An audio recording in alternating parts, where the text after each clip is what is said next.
Salut tout le monde, c'est Azilis. Je reviens avec une vidéo complètement différente, plus assumée, plus moi. J'ai j'ai ouvert cette chaîne YouTube il y a quelques années sur essentiellement le partage de mes vidéos, de mes lectures.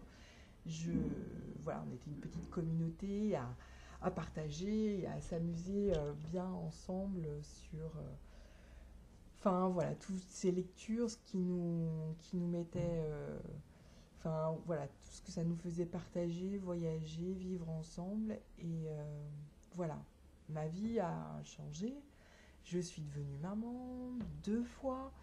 Il y a eu, enfin voilà, il y a eu beaucoup de changements en peu de temps et j'ai trouvé que c'était pas très compatible avec le maintien de mon blog, de ma chaîne YouTube et voilà, j'avais clairement mis tout ça entre parenthèses.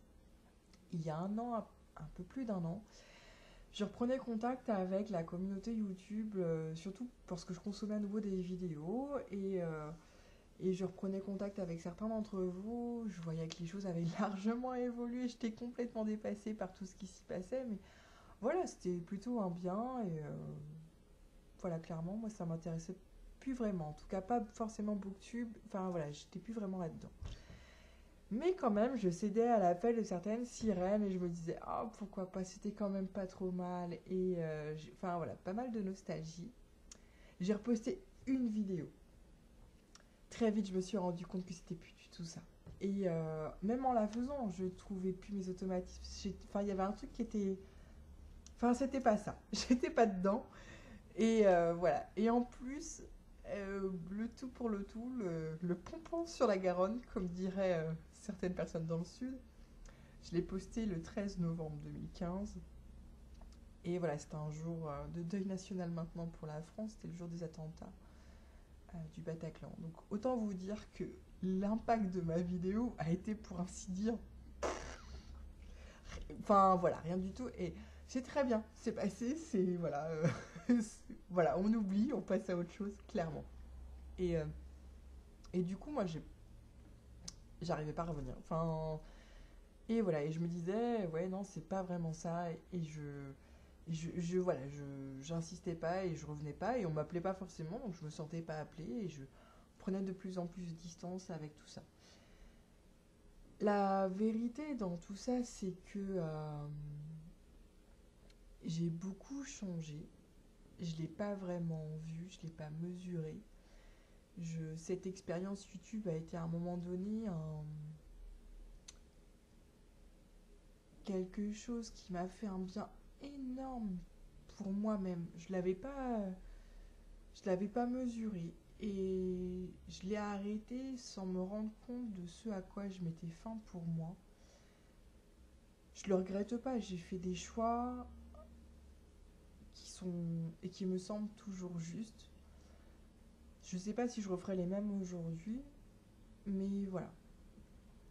Aujourd'hui, je reviens, je sais pas si je vais alimenter régulièrement mes vidéos, mais j'aime l'idée de poser une photographie de moi, de mon cheminement, de ma pensée, de ce que je vis et de ce que je traverse à un instant. Et peut-être que ça va cliquer chez d'autres gens, que ça va percuter d'autres personnes, comme ça pouvait le faire autour des lectures ou enfin voilà, de ce qu'on partageait à ce moment-là.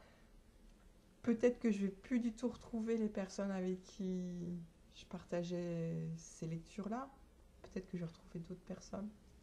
Peut-être que ça va servir à d'autres personnes encore qui n'en passeront qu'une seule fois sur YouTube, j'en sais rien du tout. Mais voilà, à l'heure actuelle, je suis interpellée par des vidéos et je me dis pourquoi pas moi. Et là, aujourd'hui, je franchis le cap. J'ai posé différents changements dans ma vie. Je crois que je peux les dater en plus. Le 1er octobre 2015, je suis devenue plus qu'intéressée par tout ce qui était question écologique, notamment au niveau des produits de beauté. C'est très égocentré tout ça parce que je me rendais compte que ce qu'on me vendait dans le commerce ne me faisait pas forcément du bien, contrairement à ce qu'on voudrait me faire croire. Et que tout d'un coup, je suis devenue assez lucide et je suis revenue sur une forme de minimalisme, quelque chose de plus naturel, voire que je fabrique même moi-même. Et voilà, petit à petit, tout ça a pris son chemin. C'est là-dessus, c'est avec ça que je suis revenue vers les blogs et vers YouTube. Et j'ai retrouvé une autre communauté qui était très sympathisante, sur laquelle je ne me suis pas investie, mais je consomme de temps en temps de leur partage et de leurs vidéos et de leurs conseils. Le deuxième changement que j'ai posé dans ma vie est complètement différent. Je peux le dater au 1er juillet 2016, où j'en ai eu un gros ras-le-bol, mais énorme, de ma vie, de ma façon de gérer mon quotidien, ma maison, ma famille, la place que je prenais dans tout ça. Et j'ai mis en place un outil pour solution. Je sais pas si c'est la solution, mais en tout cas, ça a été, je me suis dit, avec ça, je vais pouvoir répondre à une partie de ces questions et de ces problèmes et de mettre en place des solutions. Et là, j'aurai de la matière et que ça va être un support pour moi. Avec le bullet journal. Et voilà. Et je me rends compte que parmi mes collègues booktubeurs, il y a qui en fait font des bullet journal et que je ne le savais pas. Et ça m'a fait me sourire de retrouver à travers vous un nouveau point commun en filigrane. Avec ce bullet journal, je me suis connectée avec des personnes avec différents questionnements. J'ai commencé à me regarder comme je ne m'étais pas regardée depuis très très longtemps. À lire des choses autour du développement personnel, à retrouver finalement ces questions existentielles. Qui suis-je? Pourquoi suis-je là? Est-ce que je fais bien? Est-ce que je suis à ma place? Et enfin voilà, des choses qui sont très très perturbantes. Ça pouvait pas rester sans impact. Ça aboutit à un burn-out en septembre là 2016. Et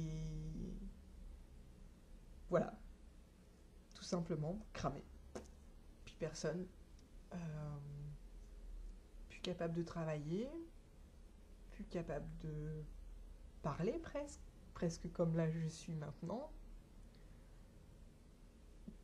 Très difficile. Une énorme bulle, une énorme coquille qui s'est effondrée, qui s'est fracassée, qui a volé en éclats. Et je me suis retrouvée à la merci des éléments exposés et vulnérables comme je ne l'avais jamais été. En tout cas, comme je ne me souviens pas de l'avoir été. Je me suis découverte certaines choses dont je suis maintenant sûre, d'autres qui sont toujours en questionnement, qui me traversent, qui passent, pour qui je trouve des questions, pour d'autres qui je n'en trouve pas. Et je me suis finalement trouvée, découverte, révélée comme étant une hypersensible, comme 20% de la population mondiale à peu près. Et des choses que je pensais que c'était normal pour tout le monde. En fait, non. Mais ça, on le sait pas jusqu'à un certain point où on constate le décalage. Et là, moi, le moment où j'ai arrêté de travailler, où je me suis retrouvée toute seule parce que face à moi-même, ça a été le moment de la révélation, où c'est comme si on enlevait, on révélait, on enlève toutes les couches, tout le millefeuille de choses qui me cachaient, qui me protégeaient, de murs que j'avais construits pour me protéger de tout ça. C'était infiniment essentiel à ma survie parce que j'aurais pas pu avancer et devenir adulte et construire ma famille si j'avais pas fait ça. Je pense sincèrement que je serais morte avant. C'est pas le cas. Je suis aujourd'hui maintenant à nouveau, dans la vie, à nouveau découverte et à la merci des éléments et des stimulations. Être hypersensible, et ça veut dire être vulnérable, être plein de choses finalement. vous pourrez faire des recherches. Je ne peux pas vous expliquer, je ne peux pas vous faire de définition. Finalement, je suis assez mal placée pour l'expliquer parce que je ne suis pas douée pour ça. Je sais juste que je le suis, que je suis comme ça. S'en est suivi plein d'autres questions qui me passent, qui me traversent, pour qui je trouve des réponses partielles. Et puis finalement, après, c'est des réponses qui changent. Et je me dis qu'après tout, pourquoi pas. Et puis que si c'est pas ça, puis bah je m'en fous. Et c'est, enfin, beaucoup de questions autour de la surdouance, autour de des questions de potentiel. Je ne pense pas, Finn. Je ne pense pas en être. Il y a des choses qui pourtant y correspondent. Voilà, je me retrouve dans beaucoup d'écrits, de descriptions, enfin, pas sur tous les points, c'est pour ça que je dis que je n'en suis pas, mais je partage un certain nombre de points ou de caractéristiques de ces profils. De même sur les troubles autistiques. Et voilà, c'est terrible et en même temps bien heureux, vaut mieux tard que jamais, de découvrir tout ça à 32 ans. Et je me dis que pourquoi pas en parler, laisser ma pierre et vous proposer un cheminement avec moi, vous partager ce que je découvre. Et voilà. Le burn-out a permis de casser un fonctionnement qui me menait à ma propre destruction. Je suis lucide maintenant. J'espère ne pas recommencer. Je ne veux pas recommencer. Je fais de nouvelles choses pour ne pas recommencer. Je découvre des choses qui me font du bien. Et j'ai rien inventé. Je fais juste redire, répéter des choses qui fonctionnent. Mais pratiquer la gratitude, trouver la beauté en chaque chose,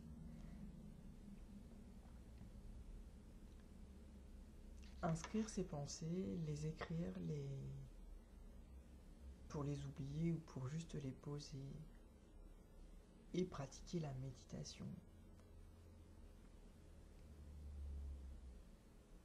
C'est juste... je vais pas dire magique, parce que ça s'explique. Mais pour moi, c'est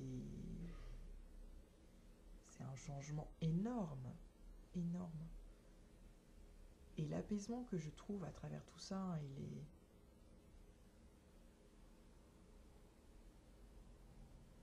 Voilà. Il n'y a pas de mots. Voilà. Je sais pas comment je continuerai tout ça, à vous partager tout ça, mais aujourd'hui, voilà, je découvrais, enfin, en tout cas, j'approfondissais ma connaissance de la chaîne de Pierre Connecte la Terre, et qui a posté quelque chose autour des hypersensibles, et enfin, voilà, et des questionnements qui nous traversent, des étiquettes, des diagnostics. Je suis un peu là-dedans maintenant. Voilà, je voulais poser ça aussi aujourd'hui. Au revoir et à une prochaine, j'espère.